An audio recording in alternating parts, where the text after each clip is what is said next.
Well, good morning, YouTube. All right, today we are back up at Goliath, and we're going to finish some of the small projects that we've been trying to get done for a long time. You guys may remember in the last video, not counting the truck show videos. By the way, what happened? There's one video there that only like 100 people have watched, 150 people, something like that. I know there's more of you out there that would like that video. Most of the other videos are, you know, at least 1,000 views or more, and that one is just kind of hanging there. So if you guys haven't watched that one yet, go watch that video, support the channel. I really appreciate it. Back to what I was saying. The last video we were up here working on Goliath, I was putting that 3M 5200 sealant on the roof, and we were going to wait for that to cure to put the lap sealant on top of it, and it just didn't cure. It took forever. We had some cold weather. That was Friday and Saturday of the week before. It is now Sunday, the 10th of April, I believe. Don't quote me on that, but I'm pretty sure it's the 10th. I think yesterday was the 9th. When I came up the next day, it was just not ready. And then we had terrible weather. We had rain and crap like that. So I just didn't get a chance to get back up here and finish that project. And I checked it like a day and a half ago, and it was fairly well cured. But in fact, yesterday, it was raining and snowing on and off all day long. And then last night, the temperature got down to below freezing. I know that there was ice on all the vehicles and stuff. There was a little bit of snow accumulation on the roof of our garage, but nothing to brag about. But today, the high is going to be 67. So I waited till late morning. It's about noon right now, actually, because I wanted things to warm up a little bit with the sun beating on it before I go lay this extra sealant on there. But we're going to get that project fixed and then move on to another project. So let's go check it out real quick. Now, some of the thicker spots like this still feel a little spongy, so it's not cured all the way through. But areas like this, that is good and solid. I think we're good to coat that. Now, the areas like this, remember, that was really thick. I had to fill in there. It's going to take a long time for that to fully cure, but at this point, the top is sealed. It's going to have to get its air from the inside to finish the cure. All right, guys, but the good news is that with all that rain and weather that we had over the last few days, there are zero signs of any leakage inside. So I'm pretty sure that we fixed the problem.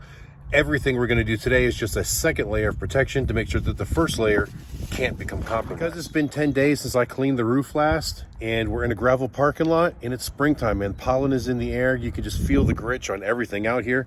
So I'm going to have to go up there and clean the roof again. Don't tell my wife, but I stole her mop bucket. That way I don't have to beat on my knees. I'm going to give it one more clean, dry it off. But while I'm doing that, I'm going to take the sealant and we're going to throw it up there on the roof in the sun because it's been sitting in the trailer. And like I said, it's been cold. I want this stuff to be warm and as fluid as possible when I apply it so that it flows out nicely.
All right, guys, as you can see here, when this stuff goes on, it definitely flows out a lot smoother, a lot broader, and I'm covering all the screw heads and fasteners as well.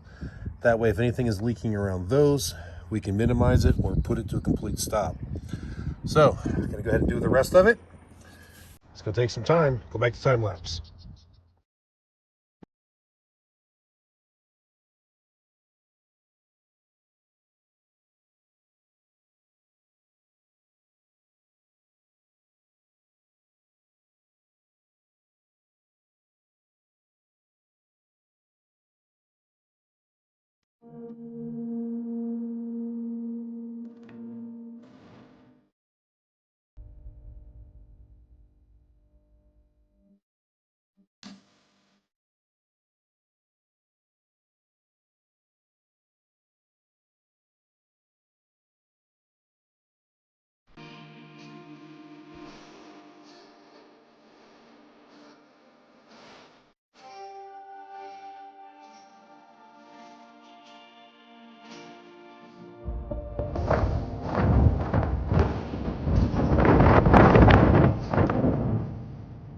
All right, guys, that's all done. Now, once I was done laying it on there, I noticed that it wasn't quite flowing out as well as I thought it would. So there were some beads that were contacting each other, but weren't really flowing into each other the way I thought they should. So I did go back with a scraper and even my finger with a glove on and just kind of worked it into the little nooks and crannies, feathered the edges out a little bit better, and I think that is going to work. So for right now, we're going to call this project done and in the books. Let's move on to something else.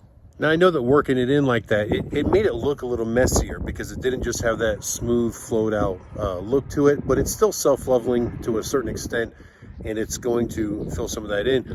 But this was never meant to be a pretty project. It's just meant to seal. And if we really wanted it to look a little bit better, what I could do at this point, once that cures, I could use some Eternabond tape and make it in a 6-inch wide, and I could literally just go around that whole edge. Well, and that would actually offer a third layer that would protect those first two layers. And that's mostly like a butyl base type sealant, but it's in a roll tape form, so it looks nice and clean when you put it on there. And I may just do that, who knows? All right, guys, the next project is gonna be these door seals in here.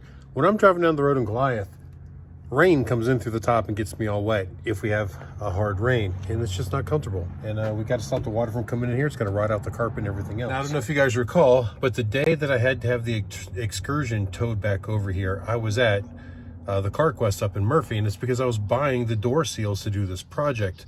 And well, obviously that messed my day up there, but I did come back on another day and I didn't film, and I pulled all of the door seal out of the driver's side and replace it with what I bought there. Problem is, what I bought there was only 10 foot long, so as it goes around all the way up and over and back down here, it stops right here above the door striker. However, at least now I know that it was the right stuff and it fits really good. And I can honestly tell you, you can feel a difference when you go to close this door and it's not even all the way around. But I screwed up when I was doing the math on this. I don't know why, but I measured it a long time ago. So when I ordered this from the CarQuest that day, I figured I needed 16 feet, and I don't know why, but I was thinking 8 feet would do one door and 8 feet would do the other door, 16 feet, but that wasn't the case. I needed 16 feet per door, so I actually needed about 32 feet, and it was actually a little shy than that. 16 was gonna give me extra. I wanted to make sure I had extra to trim it to fit and not be short. So I just wasn't thinking straight the day that I ordered it. Anyway, now that I knew that this was right, I ordered a 100-foot roll, so that way we could do this all in one piece, have the seam down at the bottom, same thing on the other side, and then I will take this piece, and then this piece that is too short for here, I'm gonna use to seal up one of the underbelly compartments, probably like where I put all that inverter system and everything. But there are a total of 6 belly compartments on this truck, and they all need to be resealed. The back door needs to be resealed. So I don't know if I'm gonna have enough to do it all, but I figured I'd start with this and then order what I need extra rather than buying too much and not needing it. So we'll start by pulling this one out of here.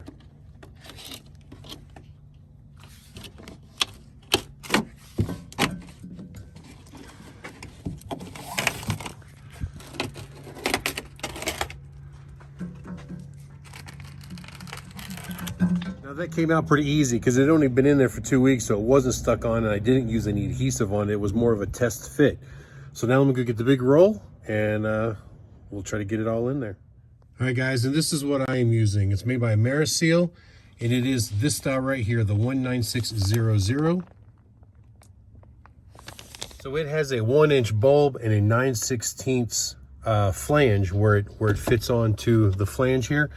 And that seems to be working just perfect. I wasn't sure what size to get. I just kind of looked around and did the best estimate, and I think that's going to work well.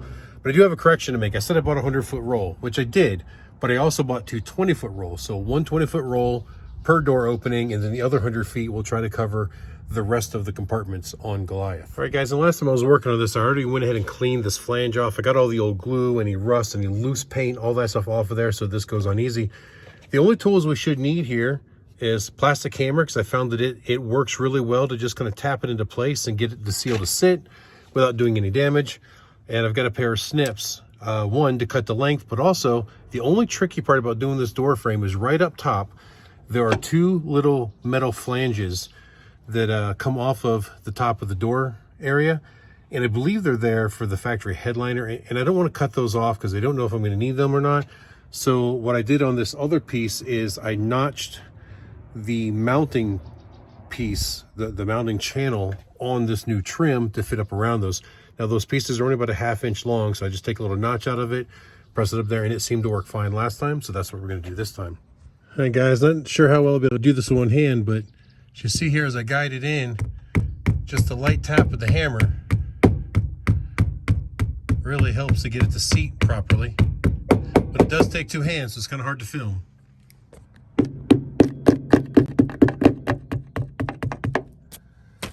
All right, guys, as you can see there, I'm right down to back to my starting point. Before I cut this to length, I'm going to go back and double check all of my corners to make sure that they're all pushed in good. Otherwise, when you adjust it, you're going to pull a gap there. So I want to make sure that I don't have any excess, and I want to cut that joint as tight as possible so that the seals press against each other enough to help stop any water from coming in. But even still, it's at the bottom of the door. There's quite a bit of a lip there. Any water that gets in there would just run back out onto the ground anyways. All right, guys, there we go. Full seam all the way in. Now, it didn't come out quite as good here as I hoped to, but looking at it, my starting point was already crooked, and I didn't compensate for that. So I'll try to do a little bit better on the other side. Well, guys, it's definitely a lot firmer of a shut. It takes a little bit more effort to get the door closed, even a little bit more effort to get the door open, because there's enough tension on the striker now that hopefully that's a good sign. That means it's got a good tight seal, and hopefully no water will come in. And I'm hoping that as it kind of wears in, that will ease up some. If not, I can always go back and adjust the striker later on. But I want the seal to be tight. I want it to not move around in there and stop that water from coming in. So now we're gonna go do the passenger side. Guys, before I pull this side out, I just want to show you the deterioration that was there that I did not show you because I'd already had the other side pulled out before we started this today. Here you can just see how old and nasty this stuff is. It's all squashed, dried. Spots up here where it's torn, and it just wasn't providing a good seal. And here you see how it's kind of just flat. See, the bulb is completely flat. All right, guys, that one is all in. And as you can see here, I got my joint a whole lot tighter and nicer. So hopefully that should work. I actually want it to rain. I want to test this. But not anytime soon. I got a lot of other projects to get done first. All right, guys, it is the next morning, and I had to leave early yesterday. Katie needed me to go pick her up from something that she was taking care of, and I decided to stay at home for the rest of the day and handle some stuff there. But what I started yesterday before I left was to remove the hitch from Goliath because I want to cut it shorter. Let me explain. All right, so this is that bulletproof hitch that I bought last year. It was in one of my other videos. But you see how far down the adjustments hang? And you can see here where it's been scraping the ground quite often. So what I was planning to do is take it home, put it on the chop box, and cut that shorter so it's less likely to drag the ground. But trying to get it out has been quite challenging, apparently, because I've been using a grade 8 bolt to actually attach it to the hitch. I guess I over tightened it and I squeezed it a little bit, and a couple burrs in there from it rattling around because it is a little bit of a loose fit, which we're going to try to fix as well. The burrs are catching it, and it's just been a nightmare. So this is what I've done. Strap wrapped around it and tied back to the trailer. Yesterday I was using the hammer and just beating it on the back, and I only got it to a certain point and then it stopped. So this morning I'm putting tension on it with the strap and then hitting it with the hammer, and it's starting to come out.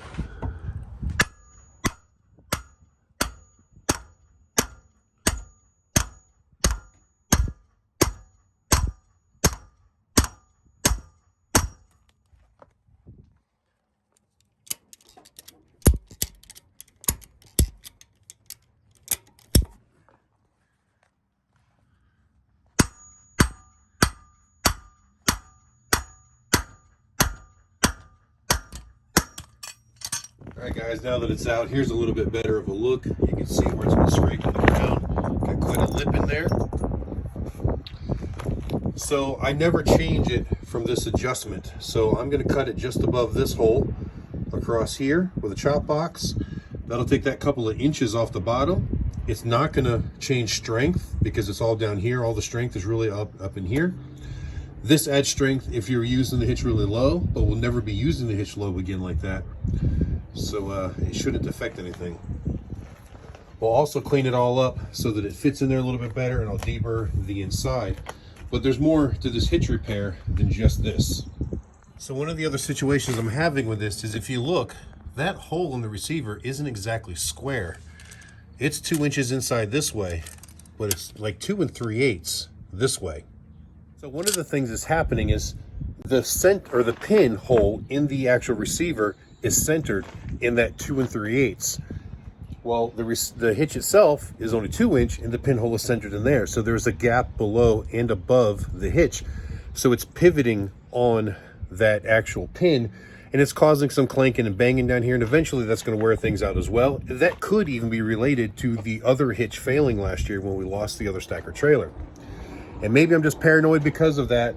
I want to do things to fix it. So I'm actually going to lower the hole in that receiver and then weld in another plate with a tube to strengthen everything so that the hitch sits as low as possible in there, and then I'll use a shim on top, which will take out all of the play. And also notice there's only one chain ring on there. The one that was on this side broke off and we lost the trailer. So what I've been doing since then is I rigged this up so that when this bolts through, it gives me the other chain ring, and it's been working fine. Also notice the play in that. That's what we got to fix. We want to get rid of all this play. The problem with this setup is if for some reason we lose a trailer again and a chain yanks on this really hard, if it were to shear that bolt, we still take a risk of losing the whole trailer and the hitch. So we want to come up with something different. And in order to strengthen things even more, I have a 1/4 inch plate that we're going to weld to the bottom of this that will actually come out further. And we're going to cut holes in it for the chains, and then we're going to weld the D-ring like this onto it as well to even strengthen that up some. But I'm going to use my friend, now my buddy Jake has a CNC plasma cutter. So once I get a template made, we will just take that 1/4 inch plate over to him, and he'll use his machine to cut it out really nice so it looks nice and pretty and professional and everything's right where I want it. And then we just got to bring it back over and weld it on. All right guys, and so far I am really happy with this bulletproof hitch that I purchased last year. It is the only receiver hitch style that I could find on the market with a 2-inch shank that has a 30,000 pound toe capacity, and it's got a 12,000 pound tongue weight capacity, which is just insane. You know, and that's just because all I have on the back of Goliath is a 2-inch receiver. The people that built Goliath never intended it to tow a trailer this large. They just had a small motorcycle trailer behind it. A couple of years ago, I beefed up the receiver assembly on Goliath to handle the extra weight because I quickly found the first time we tried to tow the other stacker trailer that it couldn't handle it. And we had to do a repair in Ohio, and I custom fabricated a bunch of pieces, and then I had a professional welding shop actually weld them in for me. And I have no reason to believe that the hitch system that's on it right now can handle 30 to 35,000 pounds easy. With these upgrades that we're going to make, it'll probably bump it up to closer to 40,000 pound hitch. Unfortunately, there are a couple things on this bulletproof hitch that I wish were done differently, and I contacted them, and they will not build me a custom hitch to my specification, which kind of sucks because that would be awesome, not just for me, but for them, because then they could probably tap into that niche market a little better. So in this application, I really don't need the 2-inch ball. I don't need the adjustability. If they could fabricate a hitch for me with the ball in this position in relation to the shank and just weld it all as one piece with no adjustment, would be great. And then I'd like an actual longer shank and the two holes not so close together. So you can see my engagement here. From this point on the hitch, I've got 16 inches, comes way up to here, that I could go in. And there's a gap. All right guys, sorry I had to pause while the fire truck went by. So the hitch system I have right now, you can see where the hitch goes in. This is just a piece of I-beam down here, and I put this piece of 2x3 tubing in there, and that's 1/4 inch wall thickness. So there's actually 2 different layers before you even get to the I-beam part of this. And then on the inside of the frame, I did the same thing. I'm gonna take you down there and show you. So down here, you can see I put this piece in as well and welded it frame to frame. And then that receiver tube comes in and it actually goes inside this and is all seam welded all the way around. And that gives it the strength to not want to tip down like it was starting to do previously.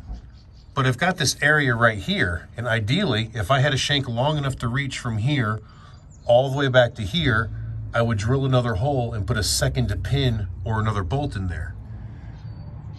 Now that may not be completely necessary, but in my mind, it would help stabilize the hitch inside the receiver. With 2 pins, it's going to be less likely to want to be able to wiggle in there. But not only that, but the shear strength, it would literally double the shear strength of that hitch being able to shear a pin and pull out when you're carrying such a heavy load. Again, I probably don't need to do all of this, but because we lost the trailer last year, I don't ever want to be in that situation again. So if I can build something 10 times stronger than it needs to be, I'm less likely to have a failure in the future. So guys, at this point, I just have to be careful how I proceed, because one of the things that adds the strength to this hitch is the heat treating process. Now, cutting my excess off, I got that handled. The chop box, I can set it up where I can run like a water just from the water hose running over most of the hitch, and that'll stop the heat from transferring into the critical parts. And I think we're okay there. But as far as extending the shank, there's really no way I can do that without welding to it. And that's where I get concerned that we're going to affect the heat treating process on this. So I don't know if that's a smart idea for me to do. And the second hole that's in it right now, unfortunately, ends up right in the middle of where the I-beam is, and you can't access it. So if this hole was just even further back, I could still do what I needed to do. But that's going to fall right in an area where I can't get to. So I can't get the second pin in it like it is.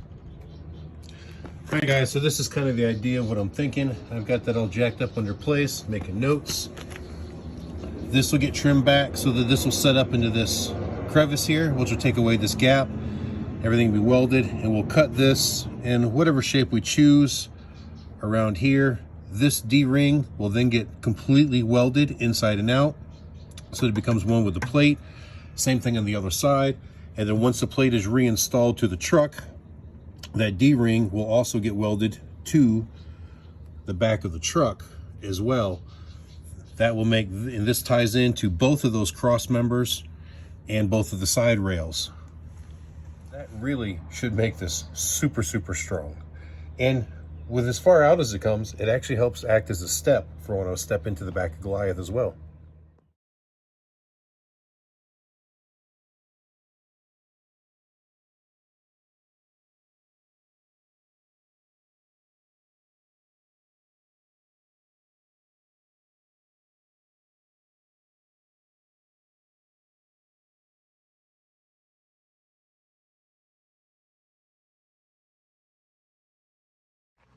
All right, guys, let's see if this makes any sense. So if you look at the U here where I write frame in, that is where this piece will actually lay against the frame. The receiver comes through the middle, then here's the rear cross member. So this square here with the X in it and this square with the X in it, I might actually cut holes in it so that if I decide to extend the shank further in, that gives me access to put another bolt or fastener in there. And if I window it all the way, I can then get a weld point here on the inside of the frame rail, plus over here on the outside of this to the bottom of the frame rail, as well as the front edge. And the same thing here, I have a weld point here, as well as weld points down here and weld points there. So I might do a window here and a window here and leave a cross section. So maybe something more like this. This would stay solid, this would get cut out, that would cut out. That gives me access to weld. This gives me access to get a nut and bolt in there and a ratchet to tighten things up. And then do the same thing over here, where we leave a similar window, cut that part out, cut that part out. This leaves the strength, that way everything from the back, where this is welded across the back here, we can also weld here, and here, here, and here, and here, and really make it all one piece when it's said and done. All right, guys, tell me what you think about that. I know I've probably got some welders and some engineers out there. I am neither, but I find a way to get things done. So I think it's a good plan. I think it's going to add a strength. I think it's going to add a lot of strength. It's also going to give me a good place to attach my chains and not be weak like they are now. We're going to more than double the shear strength of the actual hitch assembly with having 2 pins in there if we do that. And I think all in all, it's the way to do it. The bad news is I just got off the phone with my friend Jake, and unfortunately he is out of town this week. He's down doing some kind of a powder coating seminar somewhere, and he won't be back until the very end of the week. Well, we've got to leave next Monday to head out to the truck show and then over to Panama City Beach, Florida.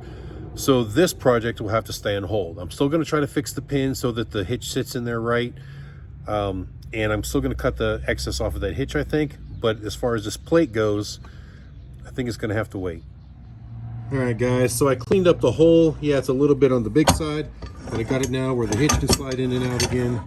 I had to clean up a lot on the inside, get rid of some of the rust, and deburr this area in here. That with the larger hole helped. Is with a larger hole, still have a lot of play in that pin, so we've got to fix that. Now, guys, I really didn't want to make the hole in the receiver any bigger, but it had become wallered out to that point almost anyway. So really all I did is clean up the hole so it wasn't a jagged edge. I can't go with a bigger bolt, which is ideally what I'd love to do, but because the holes in the actual hitch are 5/8, and this is a hardened hitch, and with the tools that I've got, there's no way I can make that bore bigger, because I'd love to just bore it out to like a 3/4 and then use an even bigger bolt, which would even add more strength. But I can't do that. Basically what I'm going to do is I'm going to find a piece of piping with a 5/8 inner diameter, and then the outside diameter on that should be around 3/4 of an inch, which should fit fairly snug into that hole, and then I can weld that collar in there. And basically I had to do this right here on the back of the Excursion as well. Let me show you. So years ago I did this because I had the same problem where this hole was wallering out. So if you see, there's another plate welded to the side, and then this piece of tubing, 5/8 inside, I think it was 3/4 outside, I made just wide enough to be as thick as the factory receiver and the plate. So on the inside, nothing protrudes, but now this tubing is taking all of that pull hit instead of just the thin steel wall here. And so far, that's been years, and it has worked very, very well. I did the same thing on this side of the hitch, but look how wide the cross section is there now, and we don't get any more wallering. So as you see here, the bolt itself actually fits in there fairly snugly, and so does the lock. And I've got another one of these locks somewhere, which I'll probably go ahead and put on here when it's all said and done. I did notice that the hitch is tweaked down just a little bit, and that's why I'm getting that up and down movement. I don't know if it was like that before I re-welded it or afterwards. I just don't remember. But I also have this piece here that will fit over that. So I'm gonna have to take off this lip, but then I will sleeve that with this and then re-drill the hole. That'll give me a really wide section width, because this is a lot thicker than the factory. And that will add a lot of strength on here as well, once I cut it to length and get it all welded in there. I don't know that that's all gonna get done just yet, or when we put that plate on, because this would have to go on before the plate, and then everything can get welded together, and that's going to add so much strength to the hitch on the back of Goliath. All right, guys, and I did not record all of the other projects that I was working on in here, but some of the things I also did is, underneath this little cover right down here is where the hydraulic pump is for the lift, and it was low on fluid, and I was having trouble getting the lift go to its maximum height. So I took all that apart and topped it all off, and it was missing screws, and the cover was bent. So I straightened all that up, re-secured it, and now it all looks pretty good in there. The other thing I did was this flip panel here. So this is designed to fill the gap between the trailer and the tailgate, like so. A lot of the screws were backing out of there, and it was like that when I bought the trailer. So I replaced them all with the larger screws, and they're also longer, so they drilled right down into the frame. So that should be nice and secure. Also, that seam right there, the adhesive behind this diamond plate was not secured as well, so I threw a few screws in that to hold that down so we don't catch on it every time we roll in something. All right, guys, and here, this is what I was talking about before, this rotted floor. So I just cut this with the cutoff wheel, because this edge that was in here, you can see how the wood is all rotten right through here. So I didn't have any good screw holes to hold this down so it would lift, and then it would hit the door when I tried to close the door. So for right now, I'm just cutting it out. I will eventually have to pull all of this, but I got to unload the back to do that. And now that we're down to only having a week before we've got to head out, I've got to focus on the things that are going to get us to the shows that have to be done. Obviously, we can work shows with a little bit of wood right here. It's been like this for a long time. It is a project that I want to do, but I want to pull everything out of here. And as far as this aluminum floor stuff goes, I hated that anyways. All those little bumps that are on there, that texture was absolute murder on your knees. Now, this is only like 56 or 58 inches tall in here. So whenever I'm in the back here working or going through inventory or getting product, I'm on my knees and all those little nubs just jam into your kneecap. So uncomfortable. I'm going to do something completely different back here. So I wasn't too upset about cutting that piece of material. It was all beat up and banged up and warped on the end there anyways. So I don't know what I'm going to do with it. I don't know if I'm going to repurpose it or just trash it. But for now, at least the door should be able to close without interfering with any of that. All right, guys, I ran a couple screws in there just to hold that edge down. And, you know, you probably can't tell, but that closes so much better. So much better, and it's good and secure. Well, guys, I think that's going to be it for today. I know that none of these projects are super exciting, but this is just part of what it takes to do what we do, to drive this truck around the country. And we've got old equipment. It takes time. It takes a lot of time maintaining it and getting it ready. And, you know, Goliath is kind of a restoration project. There's so much work that's got to go into that, so much stuff that we do. And there's still a lot more to do. But I think this video is probably long enough, so we're going to end this one here. So again, I'd like to thank you guys for watching. If you did enjoy that, please hit the like button. And till the next time I see you, keep those engines running. All right, guys. Well, I was going to record cutting it, but I actually forgot my phone up in the trailer. So I ended up cutting it, then going to get my phone and coming back. But it worked. Chop saw, garden hose. This never even got warm. I had enough water flow on it. It cut through. So now all I gotta do is clean this up. I'll sand down these edges, make it look nice, hit it with some paint.